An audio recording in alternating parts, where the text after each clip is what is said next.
Hello, and welcome back to the Long Distance Love Bombs podcast. I'm your host, Dr. Jeremy Goldberg, and our guest today is Tully O'Connor. What a great name for a human, isn't it? Tully O'Connor, who is that? If you've never heard of Tully, he has a Thriving in Fatherhood podcast.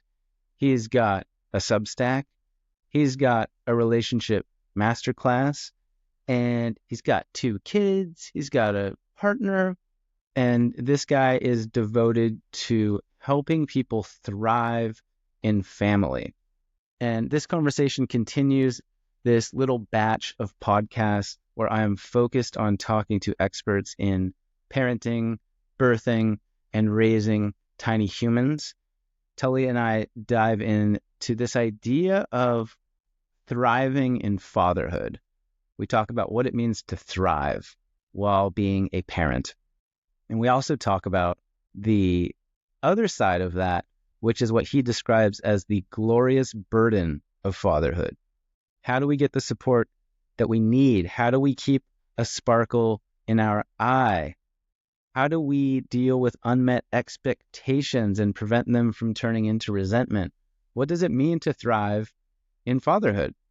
And so thus far, I have spoken with midwives and research scientists related to baby sleep and lactation and all kinds of things. I thought it would be important to hear from the other side. What is it like to be a dad? I don't know, but I'm about to find out. So this conversation with Tully was great. He also has a wonderful Australian accent, which is amazing.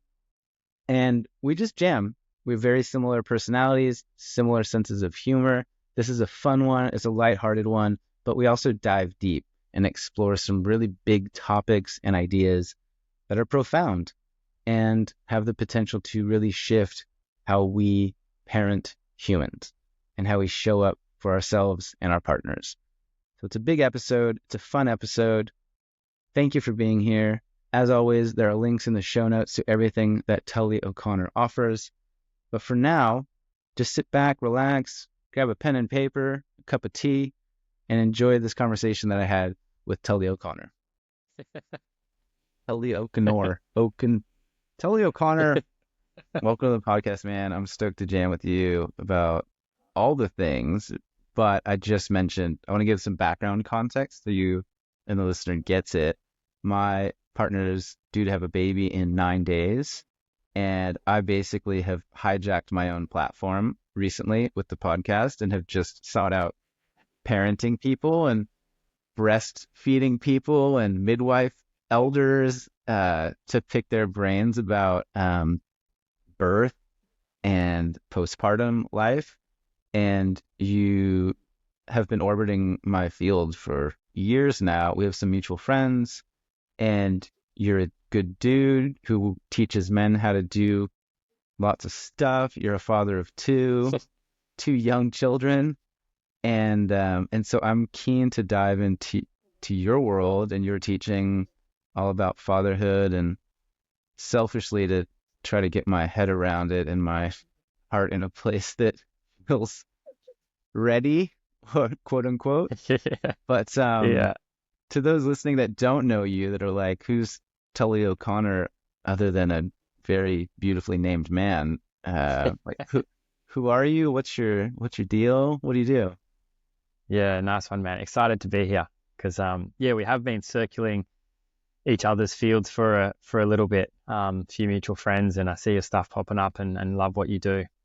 So me, who am I? Big question. I think you encapsulated it. Like, I'm a father, I'm a man, a father, a husband, and then I happen to do some work in the sort of men's work and relationship space primarily.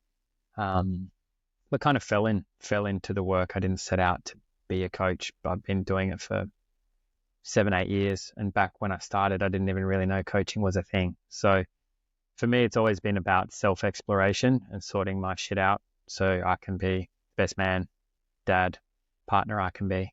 But yeah, I've got 2 young boys, he's 4 and 4 months, my son Rafi, and my other son is 1 in about 4 or 5 days, which is wild thought because I feel like he was born last week. and now he's one. I'm not sure how that works, but so that's a big part of my life at the moment. I work as much as I need to spend as much time as my family as I can.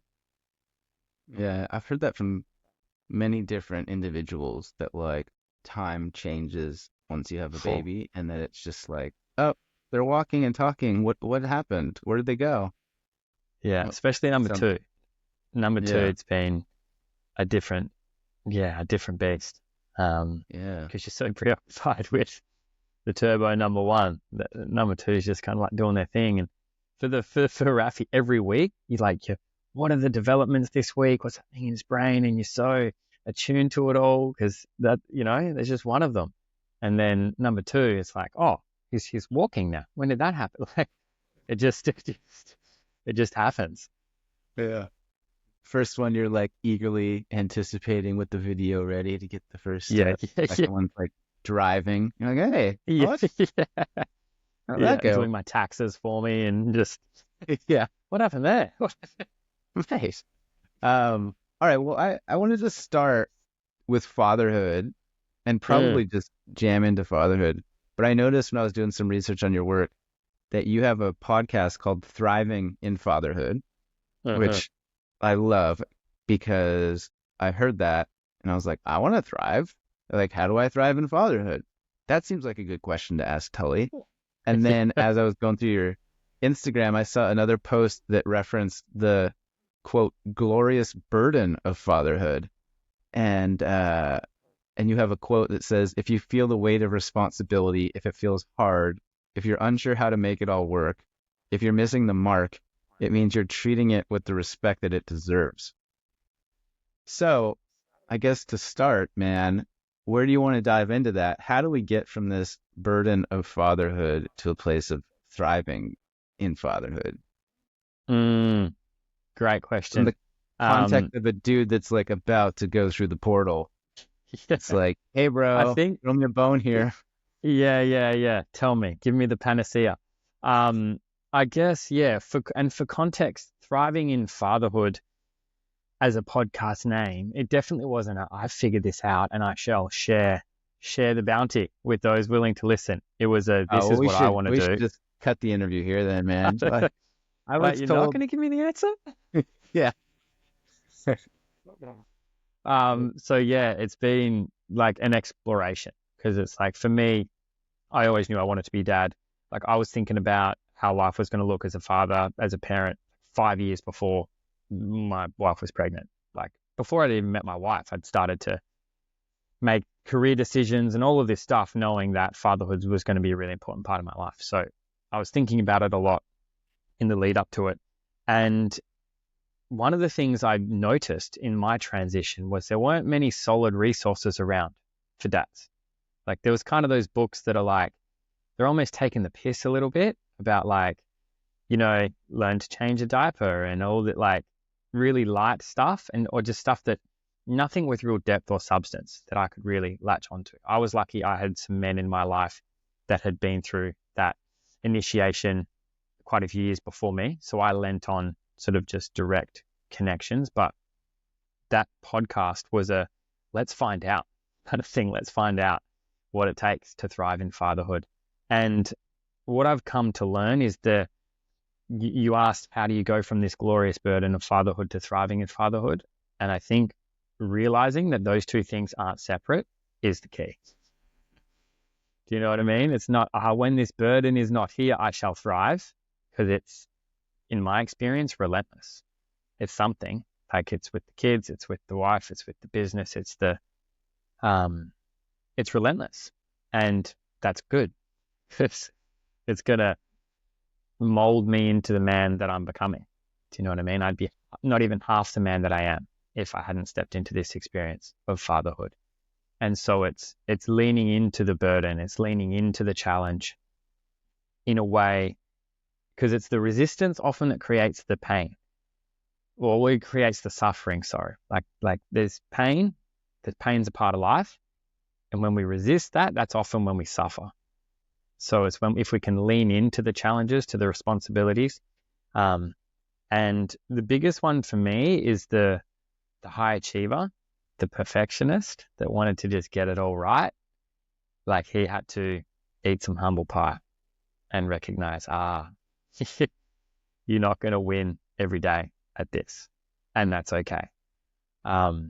So yeah, that's what I would offer as a start point. Yeah, and if anything jumps out that you want me to dive into a little bit more, but yeah, that would be the main crux of it. Yeah, it sounds like thriving in fatherhood, by your experience, requires you to recognize that you're not always thriving in fatherhood. Correct. And when you accept Mm-hmm. that, you actually are thriving in a sense. Yeah, yeah, yeah. It's like sometimes it's shit. Like sometimes it's hard.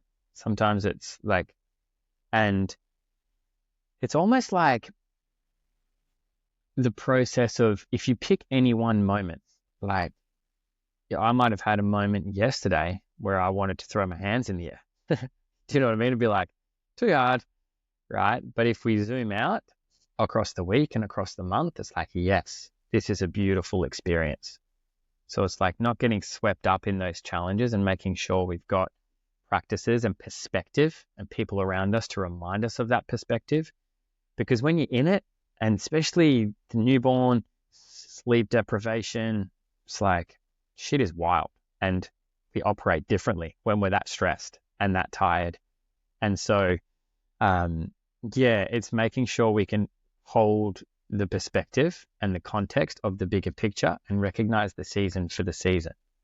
It's like when you go through a rite of passage or an initiation, if you don't know you're doing that, if you don't have the context of that, you think you're about to die when you get taken to that point of the initiation. Do you know what I mean? You're like, oh my God, this is gnarly. Will it ever end?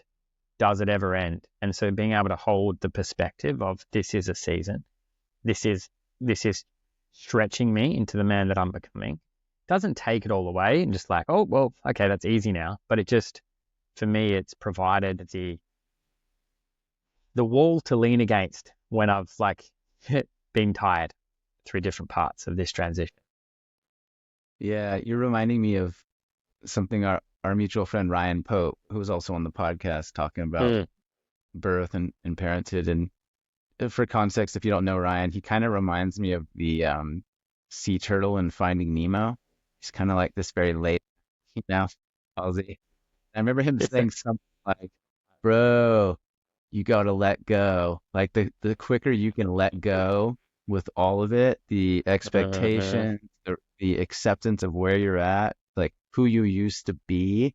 And when you talk about initiations, it's like a requirement that the old you and the old world It's gotta go. disappear. It's It's gotta all go. different now. You can't go back. And there's a part of me that, even as you describe that, feels the kind of fingernails clawing to like Yeah. hold it close. Just gotta let go. Yeah. Is that Yeah. relatable? 100%. And it's individually, but also relationally. I see this pop up massively in relationships because it's like we want to get intimacy back to the way it was, or our connection back to the way it was. And it's like, that's not fucking happening. Like, you're not going back there. That doesn't exist. You guys are gone. Those versions of you, no longer. So it's like that letting go is just vital. And that allows us to put energy into what are we creating? Who am I becoming? Who are we becoming? And like coming into the curiosity of that rather than the attachment and the clinging to the old. And it's like the first episode of my podcast, I'm pretty sure the title was something like Redefining Freedom. I spoke with my friend Nick Perry because we were speaking about this exact thing. Because if your definition, if freedom is important to you as a man, as a human, right, and it's a high value, right, and you have a certain definition of what that freedom looks like, and you try to carry that into fatherhood, you're fucked. Because that version of freedom, it won't exist for you for quite some time. And if that's the only way I feel free, I'm in trouble. So we get to like redefine what freedom is in this season, right? Or whatever we value, however it was, we need to be open to redefining like intimacy. This is what intimacy was for us. Okay, what's intimacy for us in this season for the first 3-6 months of postpartum? and redefining that is a really important step as well. So how have you redefined freedom? Like, can you give an example or two of how that process has looked in real Yeah. life? Yeah. So You're like, bro, I've got the 100 examples. yeah, all the freedom that I don't have. No, Yeah. it's finding, and I saw there was a reel, and it was like it was waking up at 5 a.m. to drink coffee on your own before parenthood, and it was like, ugh. And then it was like waking up at 5 a.m. to drink coffee on your own after parenthood, and it's like, yes. Do you know what I mean? So it's like, if I have 30 minutes in the morning and the sun's just coming up and my family's asleep and I can enjoy a warm beverage in peace, I'm like, I feel free in that moment. And it's like finding these little pockets, right? If I need being able to go on a 2-week solo trip, which I might have done once upon a time, that's not going to happen right now. So it's that from a practical sense, it's like, how can I just touch it? How can I just touch moments of it, right? To just stay connected to my center, stay connected to myself. And as you know, like doing the work that you do, a lot of us place all these external conditions on freedom. When I've got this much money in the bank, when I've got this much time available, when I've got this level of lacking demands from my partner, then I'll feel free. Yeah. And that gets to get looked at. And if you haven't already started looking at that, when you transition into parenthood, you get like clobbered with it because the external becomes even more packaged, right? And so it's like understanding that personal freedom that we actually want, that we think the travel and the this and the that is going to give us, it's like that's within. Do you know what I mean? It sounds like such a cliche, but being able to find those moments, nature, super, super helpful, and just in those small pockets of time. And this is where like presence and having some sort of practice, like breath work or meditation or being able to just be present, because often, and this happens to me a lot, is when those moments pop up, it's easy to fill that time with getting other shit done or thinking about all the list of things that need doing. And so I had this half an hour, this example I used before in the morning, but instead of feeling free for 10 minutes of that and just letting it all go, I was doing my to-do list in my head or whatever, because I wasn't present. So it requires that we have those sort of practices in place. Well, in my experience anyway, that's what's been helpful for me. Without that, it would have been a real struggle. Yeah. It's just like reiterating a couple of things dancing around my brain that I've heard from previous folks. And one example was I had a guy on the podcast named Derek Sivers, and he talked about his small child and that they would go to the playground, and he said, I'm trying to cultivate a long attention span. And I never heard it described that way. And what he meant was like, I want to be the first one in the sandbox with my kid and some sticks, and like the last one out, like hours later, when my kid is just still totally fine and totally present. Like I want the long attention span where I'm okay just being in it, whatever that is. And that always stuck with me. It sounds like you're describing something similar here. Yeah, that's the same practice, but that's in connection with the child, because that's the other access point to this sort of sense of freedom for me is play.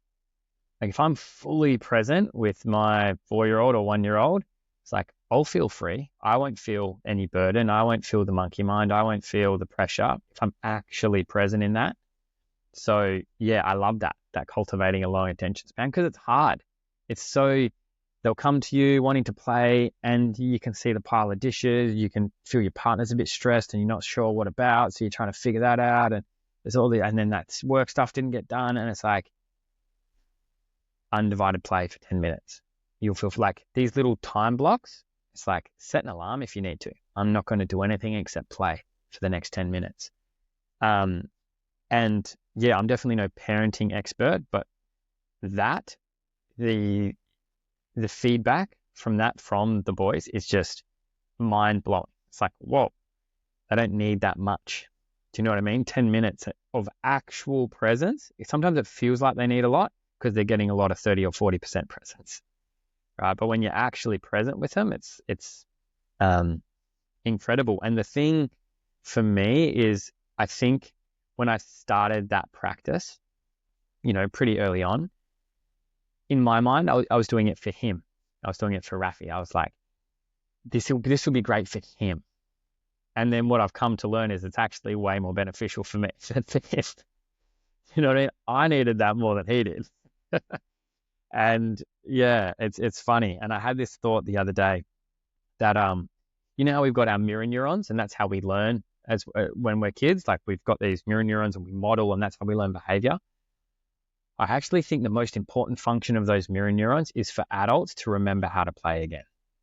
If we can mirror our child, like, that to me is actually just as important as the child learning to do whatever they're doing, if not more important. And it's just been a funny reframe. I'm like, oh, I need that. It's not just for him. That's interesting, because there's a lot of inner child work, right? Like, what does the inner child need? And I'm reminded of, in high school, my mom was a preschool teacher, and I used to help out there in the summers, and like here and there helping the kids play and finger paint and learn to swim, etc. And I continually go back to that experience because there's just such a purity in like little kids when they're playing and when they are full immersed in an activity. It is just this pure, playful presence. And we all have that.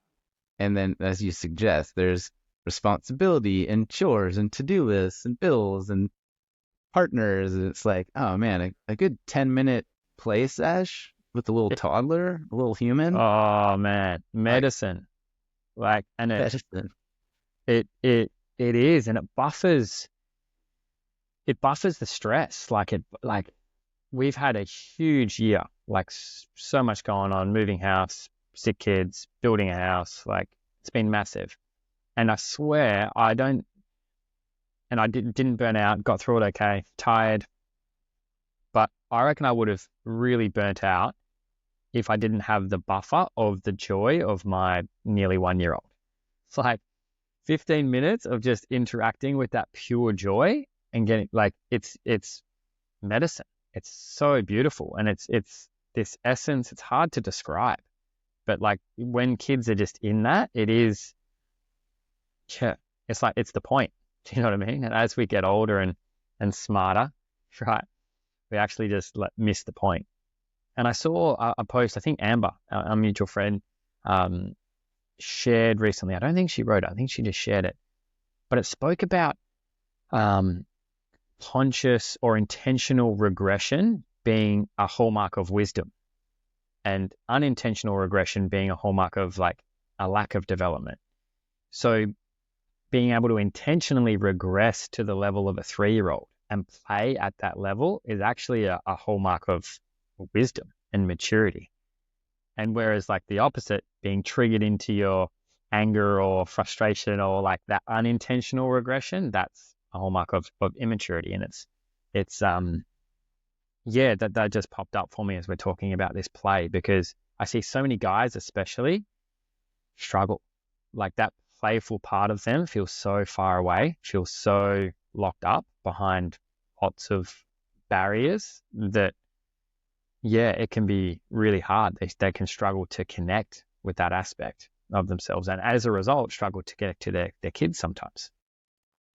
What are some of the more common issues or obstacles that you see in men when they are encountering fatherhood or families or the change? Is there common threads or themes that you see? Yeah. So I would say one of the biggest ones, often they show up relationally. Well, there's two. Sometimes guys struggle to connect with the baby. Like, that's not uncommon. Like, they're holding it, they're like, oh my God, I love this thing. But like, there's a struggle to connect with it. And then depending on lifestyle setup, they might get 2 weeks off or whatever, and then they're back to work. So there's the practicalities of time. And the thing with men is because women have massive neurological changes that are the trigger for those is physiological because they're growing the baby, they're birthing the baby. So that happens. Whereas men can have quite significant neurological changes as well, but the trigger is environmental.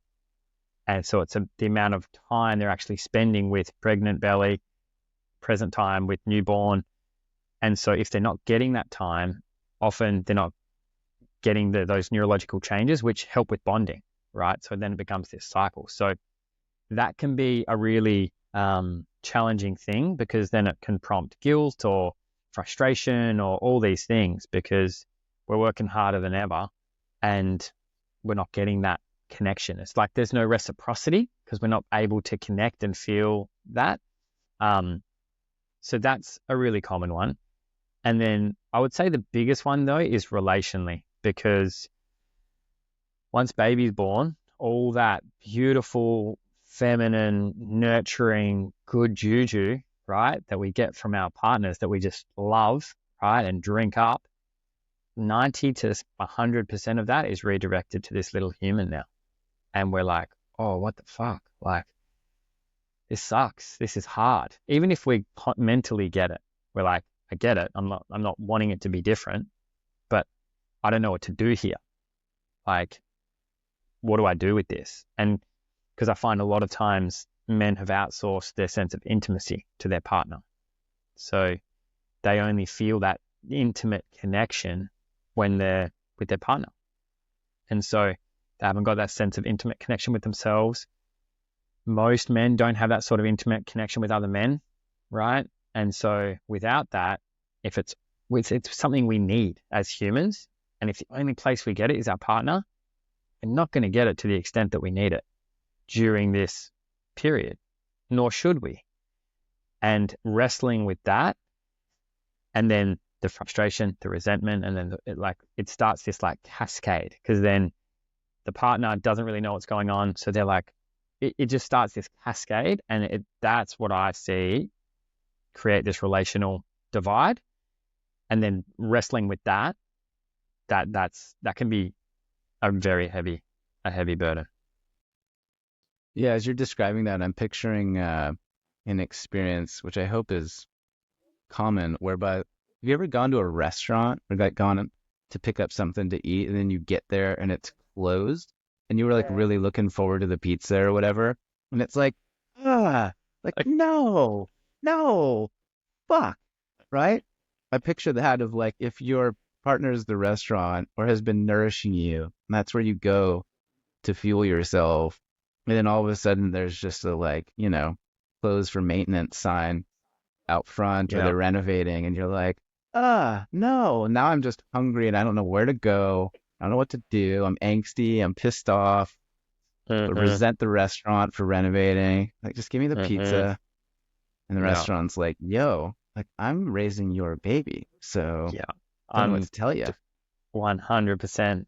And it's great analogy. And it's like, if you rocked up to the restaurant and they were like, closed, but we'll be back in 45 minutes, you'd be pissed off, but you're like, okay, I can hold myself for 45. Like, I know there's an end to it. If it's like closed, not sure when we'll be opening again, the unknown of that sends you into a whole kind of spiral. Like, is it ever going to open again? And when is it like, and then it's scared, like, and then our monkey mind just takes that and runs with it and turns it into something that it isn't. And so there's that unknown aspect too that compounds it, I think. And yeah, I've heard that too with like intimacy and sex, for example. Obviously that changes and that's different, and like you don't know it until you're in it, and so that's the equivalent of this restaurant, this weird restaurant analogy. This weird. Like, yeah, when the renovation's done, you're like, I don't know, we're like waiting on some contractors, or like there's a supply chain issue. Like, sorry, but we'll keep you posted. It's like if the restaurant was an Italian restaurant and they're renovating, but then when they open up, they're Mexican or Asian fusion because they've changed. Do you know what I mean? No, they're different. Yeah, I want my spaghetti bowl, but because it's going to be different as well. So it's the part of us that wants to control and like what Ryan shared about letting go, the part of us that we've built this life and we know how our partner is, and we like to just keep things the way they are. You know, the part of us that doesn't like the unknown, it's like that's the part that we need to work with. And I think the biggest thing is like being able to communicate about it and creating space for resentment and frustration to be okay. Because in the way that we do life as society in our little bubbles, right, in our little nuclear bubbles with usually not enough support, parenthood's gnarly. Like, it's not supposed to be done this way. So when people struggle, it's like, of course you're struggling. What you're trying to do isn't necessarily quote unquote normal, right? Doing it with the level of support. Your partner's not supposed to provide everything for you, yet you're expecting them to, right? And resentment will pop up both ways, right? We might, and it's normalizing the feeling without attaching to the story. So it's, I was working with a couple literally, I think 3 days ago. And the mother, the woman, was like, I feel like there's this irrational sense of resentment. It's like part of me wants him to have to breastfeed. Part of me wants him to, I'm resenting him, yet we've made a plan. We've agreed upon like how we're going to do this with working and childcare. And this is hard, and I feel resentful that he can just leave and go to the shops for 45 minutes because I can't, because I've got this thing that I cannot leave. Do you know what I mean? Whereas most people, if that's expressed, then the partner takes it personally and responds, and it turns into this thing. Whereas if it can just be like, hey, part of me is feeling resentful, that's fair enough. That makes a lot of sense. That's very logical and sound and fair enough. And there's okay. It's like, cool. I'm not festering in that anymore, because what happens is these little things don't get shared, or they get shared and met with defensiveness, and then they become this monster and they just compound and compound out of control. And so like creating space to be able to communicate either with our partner or with a men's circle, with a women's circle, with a counselor, with a psych, like with a coach, to be able to share our experience, what's going on for us, and have it be validated and acknowledged. Like, it's an important part of the process. Yeah, it seems like there's also an important like compassionate angle from the other partner, where but like rather than being defensive or trying to change that person, to just think like, oh, well, if the roles were reversed, yeah, I would resent me too. Like, I'd be real annoyed at me. But like, I gotta live my life, and I'm gonna go to the store or go for a walk, like, live my life. So don't know what you want me to do with that. Yeah, and I think that it doesn't make, like, it on one hand it makes sense, but on the other hand it doesn't. Like, because we might have agreed, because like the resentment is this feeling of unfairness. But if, hey, we've agreed, this is what we're going to do in the evenings, this is how we're going to tackle sleep, this is how we've got a plan, we're both on board that plan, we execute the plan, and then one partner feels resentful still. It's very easy for the other person to be like, we agreed on this, this is what we said we would do, like da-da-da-da-da, because we want it to make sense a lot of time. Whereas if we just, that part of us that needs it to make sense, we just put that to the side for a moment and just validate the experience. If I don't quite get it, I might get it. But even if I don't, can I still come to compassion? Because a lot of the time, especially guys, understanding precedes compassion. If I don't understand where you're coming from, it's hard for me to have compassion for you. And that can be a bit of a slippery slope, because we're not always going to understand it. It's not always going to make sense, and it doesn't need to, for you to just acknowledge the experience that is happening. Yeah, and it strikes me as one of those both and examples, right? So I can both understand what's happening and remember that I agreed to this, and that logically on the surface, this is all good and expected and okay. And below the surface, I want to rip your eyes out because I resent you, and I'm pissed off, and I'm emotional, and I'm having this sensory experience that is this irrational, like volcanic thing. Yeah, I agree. Well said. And one lens that can be helpful for that, are you familiar with like internal family systems or parts work? Like, I am, but go for it. Yeah, like take I some. won't dive into the weeds with it, but it's just we have these different parts. Like we have the inner child, we have the protector, we have our like true self, like when we're centered, like this part of us. And the lens I offer couples when I'm working with them is communicate in that way rather than I feel resentful that you're going for a walk and getting some fresh air. It's part of me feels resentful.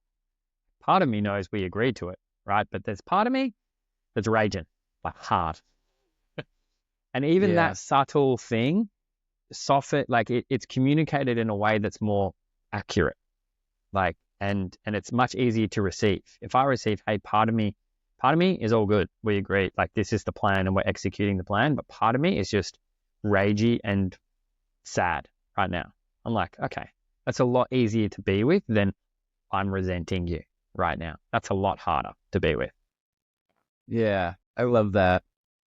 One visual that I often will utilize for myself is like a large boardroom table with executives kind of sitting around it, right? And one guy's got the mic, and that guy's real loud and obnoxious, and all the other executives are kind of looking around like, "Yo, we gotta do something about this dude. Like, he's talking too long. He's not speaking for me, like, right?" But Yeah, then in normal life, that one part of me that, let's call it the resentment character, right? Or that movie Inside Out, I think is the other yeah, example. yeah, You're like, that one is real loud right now. And like, this isn't all of me, right? There's just this uh-huh. part of me. I think that's a really helpful frame, Tully. Right? I'm Yeah, glad you brought that up. yeah. Um, And the other thing, just while we're on it, that can offer a real buffer for that is if the cup is full with appreciation and acknowledgement, mutual appreciation and acknowledgement, when these blips happen, these resentment blips or these frustration blips, that's all they are. They're just blips. Because I know that you appreciate me. I know that the effort I'm putting in is seen and appreciated.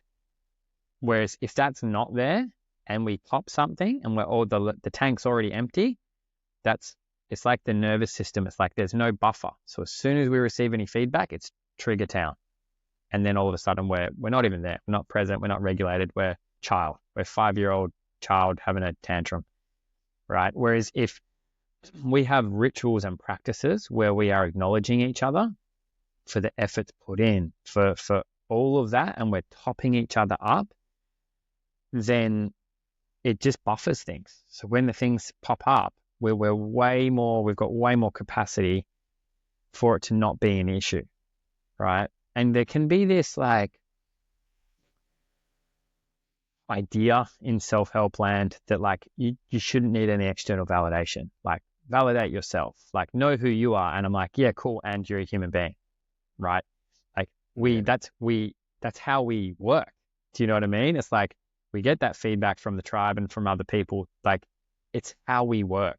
If we solely only have external validation, probably not the healthiest spot to be in. But to think we can get it, what we need from ourselves only is just flawed. It lacks an understanding of how we operate.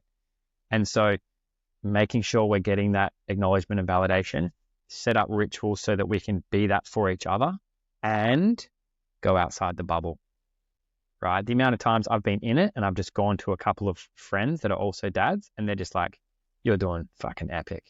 Like, I know it's hard. You're doing epic. I see you. I see what you're putting in. That's all. And I'm like, oh, I'm not going crazy. Like, you know what I mean? Like, that's all we need a lot Yeah. of the time. So it's like within the relationship, cultivating that as much as you possibly can, but having spaces outside of the relationship to go to. And again, that can look a million different ways. If you've got a good connection with your parents.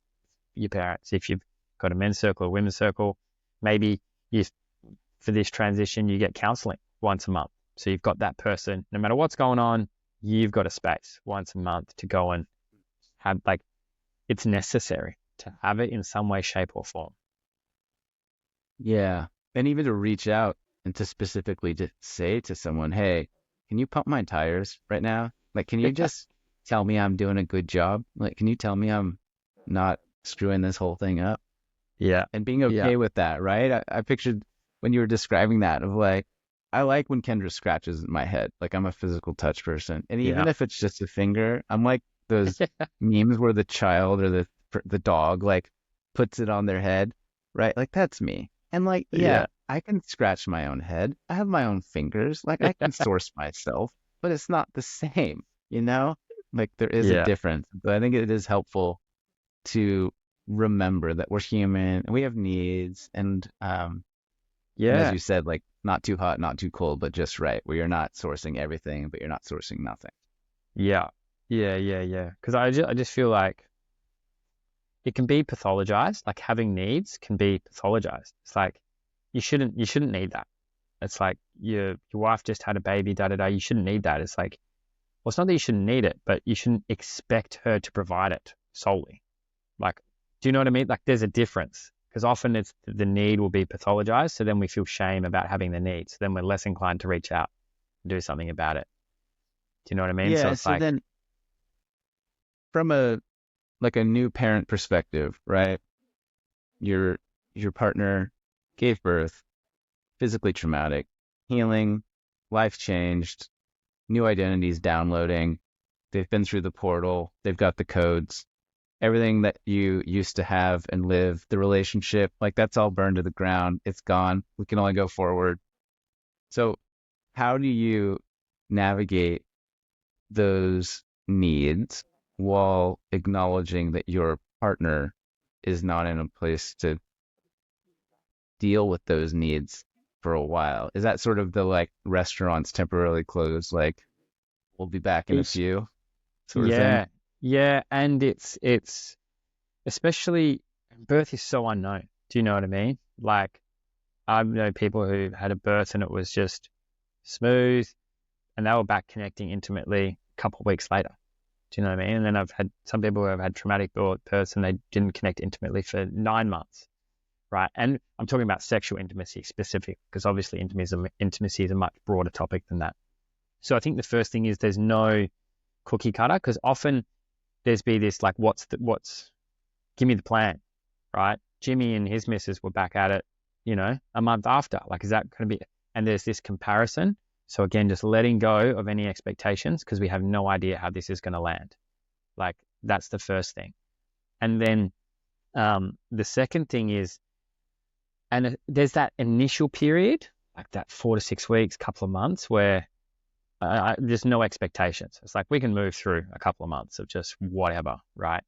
And then as things start to land, as everybody's back in their body after the experience, then it becomes what is available. This is what I would love. What is available? Like what feels good for you? How do you want to connect intimately right now? And, some mums, they're touched out. And so the thought of receiving touch, they're like, oh, yeah, I couldn't think of anything worse right now. Like, and at the same time, there's always something that's available.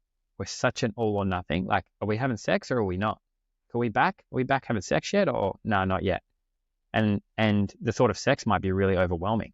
So I was like, nah, I'm not up to that. So it's like, okay, let's wait a week. Okay, are we having sex this week? Oh, no. And it becomes this all or nothing rather than what is available. Okay, penetrative sex feels too overwhelming. Like, what is available? Is a foot rub available? Is a back tickle available? Like, what is available? And then let's just do that with no pressure or expectation. Because that touch, what that does with trust building for our bodies physiologically, it's building that connection so that these deeper levels of intimacy become available. So getting rid of the binary, are we having sex or are we not? And being okay, hey, I would love to have sex. You're amazing. And I would love to. And if that's not available for you, that's cool too. Because I see a lot of guys and women squish their desire and pretend they don't have that desire because their partner's not up for it. And that's not honest. Do you know what I mean? That's distorting what's actually there.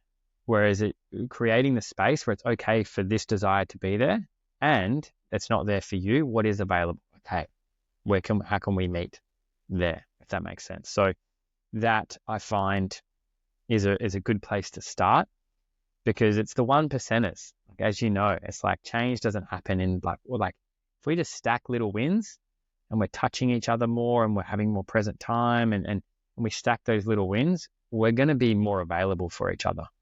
We're going to fill those tanks and be more available. And yeah, going from 0 to 100 can be really overwhelming. And from speaking to lots of women going through that process, it can be really gnarly, scary, like fear. So a lot of women are scared about, and it's not all women, but so starting slow and expanding our definition of intimacy. It's like using the food for the restaurant analogy. That's right. Like we need a platter. You don't want a platter board with one thing on it, because then if I don't want to eat olives tonight, we're not eating. Do you know what I mean? So it's like, hey, we've got foot rub, massage, cuddle, whatever. Like get creative. Put 15 things on the platter, and there'll be one thing that you both want to eat that night, and so you do that. So then we're moving towards more connection rather than more disconnection. Yeah, there's a whole menu available, right? Yeah. I appreciate that example. And I was also thinking, how does that relate? Like, is there a direct correlation to what you've described there from an intimate context towards a more practical, logistical context around cooking, cleaning, maintaining the household, doing the normal stuff that life requires, right? Because the word that jumps out to me is capacity. When you're talking about intimacy or otherwise, it's like, where's your capacity at? And that's a word that Kendra continually utilizes. Like, my capacity is so low right now that like I can't be fucked doing A, B, C, D, E. And those things like she wants to do, but she's like, I can't, right? Yeah. And so is it just ongoing negotiation as the time progresses and as the chapters evolve, so to speak? Yeah, and I think there'd be, a lot of different ways to approach it. My philosophy is very similar. It's like, where's my capacity? Where's your capacity? And what needs to be done?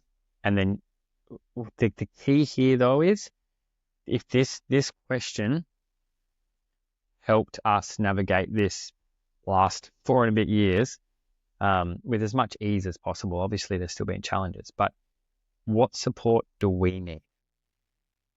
Because her capacity will be 20, right? And if you're honest, your capacity is only 30. But the hero in you that wants to save the day and do the thing and help her out, it's like, I got you, babe. I'm 100. But you're not 100. You're lying with good intentions because you want to be the hero, right? And you'll eventually burn out and get resentful. So it's like, oh, you're 20, I'm 50. We need another 50 from someone.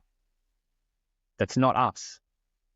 So it's like, what support do you need, babe? Yes, that's the question. And stretch our capacity, expand our capacity, like put in, develop resilience, grow, stretch. And what support do we need as a unit? Because we're not going to have everything we need, just the two of us. You're just not. It's just not how it works. It's like a video game with your little life bar goes down, and you're like, okay, us together, we're at 70. So we need to, like Mario, we need to eat the mushroom. We need to figure out a way to get that bar up. And like that, I think, becomes a creative exercise, I'm imagining. Like, 100%. Who do we know? What can we do? Man, it was it was more life-changing than any retreat, any coach, any work I've done was having a meal train for our baby, and the receptivity of that, and me seeing the story of the part of me that didn't want to let that in, because I can do it. I can take care of it, because the way my business was set up, like I could have lots of time, and I was like, and then I just saw it. It was a really weird moment. I was like looking at myself being like, oh damn, this is a moment. Like, and so I just switched and went hard on receptivity. Anybody who offered anything, I was like, yes, please.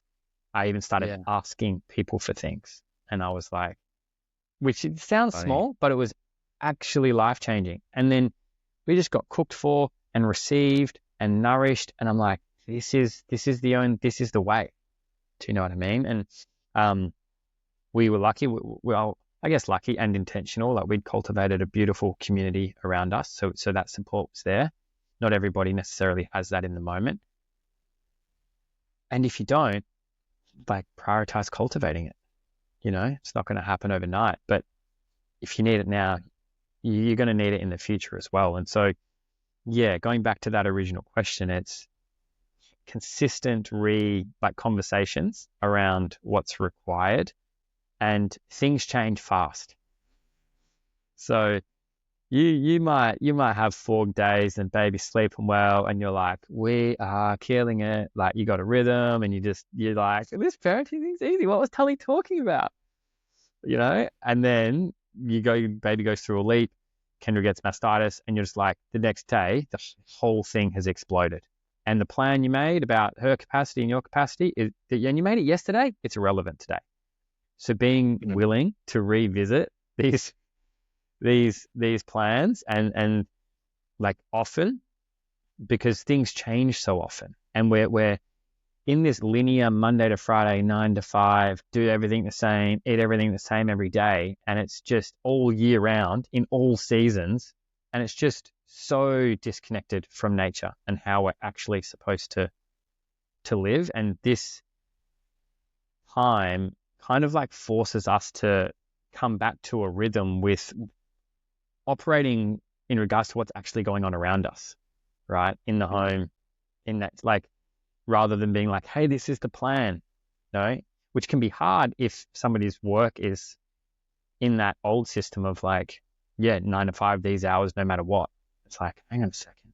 So it can be challenging, like everything I'm saying, like, but it's, if you've got that flexibility, or if you can welcome that flexibility, or like you say, it's a creative process, big time. Like, how can we create the flexibility in some way, shape, or form?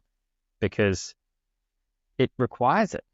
You know what I mean? It requires it. Kids and even like women in general. Like if I try to have the same week 4 weeks in a row, Kat hasn't got her cycle back yet, but that's not going to happen. She's a different woman each 4 weeks of her. You know what I mean? Like, what a ridiculous concept. So just, there's this shift that needs to happen, and this logical, linear part of us that loves the plan and wants to know the way it is and just tell me what to do and I'll do the thing. Like, that part needs to evolve and become more adaptable. I used to joke that plans are projected disappointments. Yeah. Because I was in this free-spirited nomadic traveling. Yeah. Like, I don't need a plan. That's just a projected disappointment. I'm flying by the seat of my pants. And it sounds similar to what you're describing there, of like, oh, that thing that you agreed on yesterday, like that world doesn't exist anymore. No. Yeah. And it's a paradox, because if you make no plans, you are completely roasted. You're done. So it's like, it's this hard, like being able to hold the context of what's moving. Like, what does the family need? What does need? What do the boys need? What's going on? Right. So we're holding this context and this structure as best as we can. Right. And then within that, having flexibility on the day-to-day flow, or like, it's this constant dance. And that's the juggle. And and it's hard, right? Because sometimes the thing the family needs is, I do need to go and spend the day working, because this day of work will create this space in a couple of weeks that we wouldn't have otherwise. So even though today's really hard, that's the decision that is actually best for the family. So it's challenging, because like the old, if you want to make God laugh, make plans. Like, so it's going to change, but without them, I'd be in a far worse spot. So it's like, make them, they provide some direction, they create some safety, and then be willing to revisit as required. Yeah. I was when you were talking earlier about the meal train and the receptivity, I was smirking because literally 3 hours ago, I was on the website, made a meal train, sent Kendra the link, and then noticed as I was doing that, in me, the story was like, oh, this is good. Like, she can ask her friends, but like, I don't need to ask my buddies. And then I caught that story and was like, hang on, man. Like, what what is that? There was certainly resistance to be like, hey guys, do you want to buy me Hey bro, food? can you buy food slash or cook for me? Yeah. And if 100%. Even though anything, it it was needs to go flipped, the like yeah. I would totally help my guys out, like 100%. And it's we get that in theory, and I feel like this transition requires an embodiment of it. It's like me asking is providing them with an opportunity to give, right? And yeah, and it's so, especially taking as much pressure off them. Like early on, I would have like, get the women around, like get your support, and it would just be another thing for her to do when she's overwhelmed figuring out breastfeeding, da da da. So I was like, oh, I've got her friends' numbers, or I can message them on Instagram. She might not feel like reaching out for help. I can do that. I can send the milk tray. I can, like, yeah, where can I reduce the load, knowing that the most important thing for me as a father is the mother baby unit, pregnancy, early postpartum, like that's the priority for me. Me being the best dad I can be has far less to do with my direct connection with baby at that point as it does for the health of the mother baby unit. And so how can I, yeah, do what I can with, and again, what support do I need so that I can do that? And it's like, I'm going to ask for help in my business from somebody. Like, do you know what I mean? Like I just went hard with it. I was like, I need to flex this because the it's similar to what you just mentioned. I noticed the resistance and I was like, this needs to die. This part of me needs to. So I just overwhelmed it with with receptivity, which was uncomfortable. But hey, the alternative would have Yeah, been so far you more went from uncomfortable. erring on the side of resisting receptivity and receiving help to swinging the pendulum all the way the other side of this is super uncomfortable to ask for this much or Yeah, to need this much. yeah, yeah. Because I could feel it's just like it's like the repeated exposure. Like that's how we, reduce fear, like repeated, consistent exposure. And so I just, rather than exposing myself over the course of 2 years to that many asks for help, I just did it in a month. And that was just, that was just my approach. I could feel the urgency, I was like, the family unit is worse off if I hold on to this whole story of mine. So like, let's get Mm. after it. Do you know what I mean? It's like, yeah, cool. It's uncomfortable. Like, not who cares, I was like, I understood the part of me that was uncomfortable, why that part of me was uncomfortable, etc. And yeah, what's the way through this? And just do that thing, you know? Yeah, it's a good example of some different parts of what we just discussed in that there's an old you, an old version with old beliefs and identity that needs to just die and go away so the new version could come in. And from that video game analogy, it's like, oh, I need an extra 30% here. It's like, oh, 2-for-1 bonus. I can lean into the resistance of asking for help and they can give me help and I get a full meal that's arrived. And now I can go support my partner, support my babe, and like Hmm. life is good. Yeah.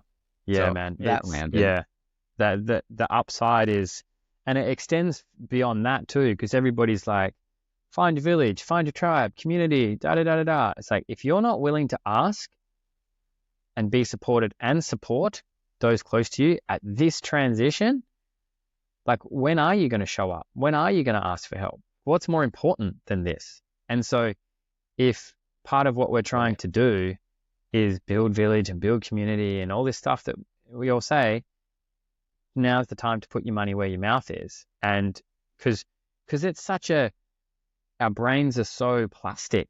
Like what's happening for the mother and the father, like the baby bubble, the amount of oxytocin present is like we're ripe for creating new stories. And so it's such a powerful experience to support and be supported. Like I've got a special place in my heart for all of the people that's like really came and got around us. And I've got deeper connections than I could ever possibly have from because of what we cultivated in this experience. So yes, it's my capacity and it's my story, but it's like much bigger than that. Like it goes like, if we're playing the long game of family and parenthood, then we need this community around us. Our kids need the aunties and the uncles around them. And it's like, this is the most potent time to start deepening the bonds of that. And so, yeah, I just feel like it's much, much bigger. And I'm not saying it's easy or anything like that, but it's a worthy challenge. Do you know what I mean? It's a worthy discomfort to lean into. Yeah, I think that's a helpful frame or perspective to have of, yeah, it's easy to be friends when it's easy to be friends. We can go to the movies and, have a laugh and go golfing. And it's like Yeah. much more difficult to be friends or partners or family when shit hits the fan and I need you to show up for me in a meaningful way. And that's when the rubber meets the road, right? Like that's when the bonds are strengthened to Mm-hmm. continue what you said. So that perspective is, I think, that one's landing too. Mm. Um, well, is there anything we haven't discussed? I'm just conscious of time. It's already been almost an hour, man. Wow. Um, is there anything we haven't jammed on that you're like, Jeremy, bro, you're having a kid You didn't and ask me about this.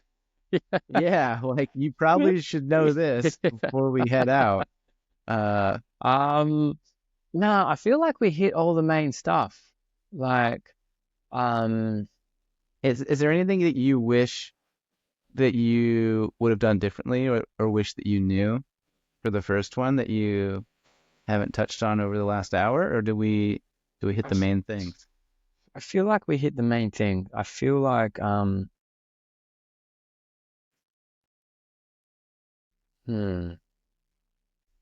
As a general principle, it's I guess less important for that initial transition and what you're going into in the first 3 months or whatever. But as a general like principle, I see, and this is like a challenge that I've had to move through and still moving through, is it's very easy to stop prioritizing ourselves at all, right? We might do some push-ups and some squats, right? So we don't wither away or but like, what do we love? What are our hobbies? And what capacity is there for those to still exist in our lives? Because I see so many guys, and I did for a period as well, kind of shelve all that. And especially if you get joy from your work, like this is the trap that got me. I was like, my work's fulfilling. When I'm working, I'm creating and I'm connecting with people. So I don't need me time because like work time's me time, and it's a fucking trap. And so what is that for you, and how can that still exist in some capacity?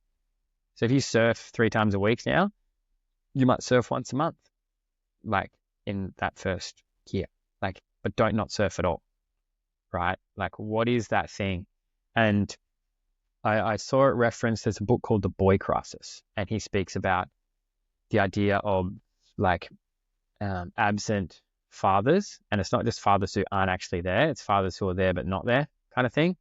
And he spoke about this phenomena. He called it dads that have got a sparkle in their eye. And what is the thing that keeps the sparkle in your eye? And make sure you've got that thing, because your family will do that as well. And again, this is the other trap. What outside of your family is that for you? And make sure you're connected with that in some way, shape, or form, depending on the season that you're in. Because, yeah, I just feel like what our kids need is a dad that has got the sparkle in his eye. Do you know what I mean? It's like, as much as they need the roof over their head and all of that stuff, it's like that is something that, if left for years and years and years, can be very hard to find again. And so, yeah, if I did something different, I would probably, and even fitness stuff, like what's a hobby outside of fitness? Do you know what I mean? Everything I was doing had to have a result. What is the result of this thing?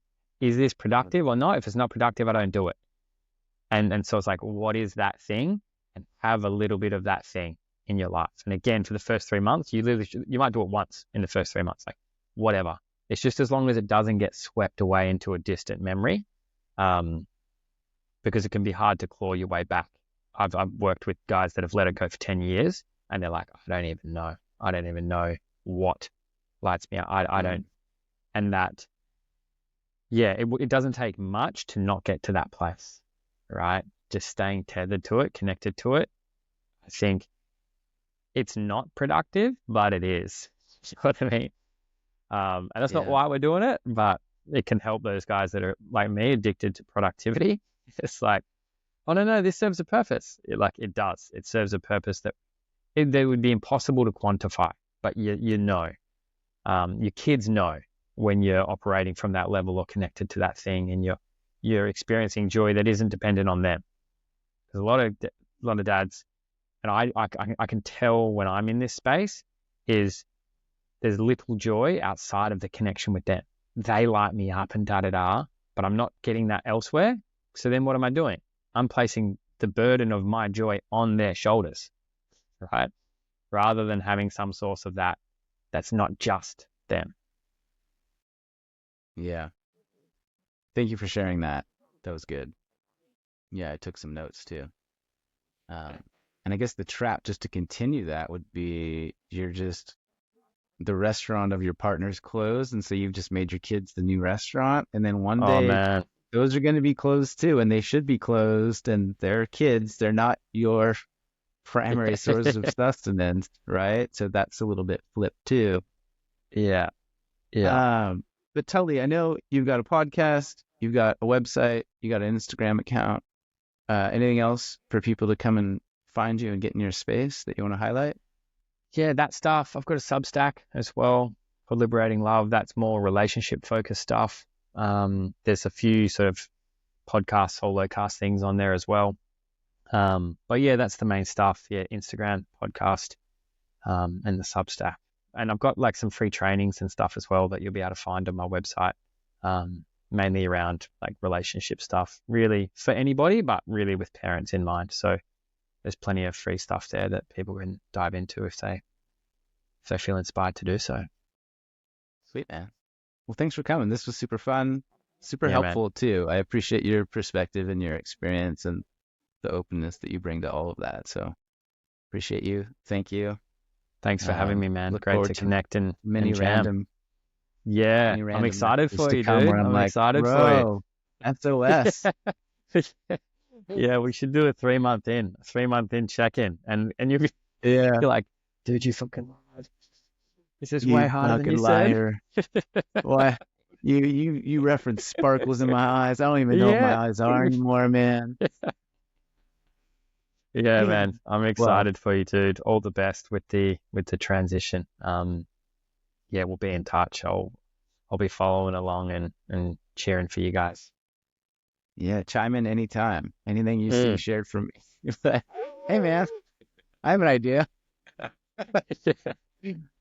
No, I appreciate it, man. And hopefully we can get out to Australia at some point. Kendra's never been. It's been way too long since I've been there. And we can do it in person at some point. Yeah, for sure. So that was my conversation with Tully, the man that cultivates and connects thriving family units. As mentioned, I put links in the show notes to various resources that he offers. If you go to his Instagram page, there is a pinned post that has all kinds of free relationship goodies. There's master classes, there's a podcast, there's a Substack, all delivered with an accent, which I love. And thanks for being here. Thanks for being curious. Thanks for supporting the podcast. If you know any new dads or dads-to-be, please do share this with them. Send it along with a little note that says, hey, this might be useful. This might be helpful. Good luck and Godspeed, my friend.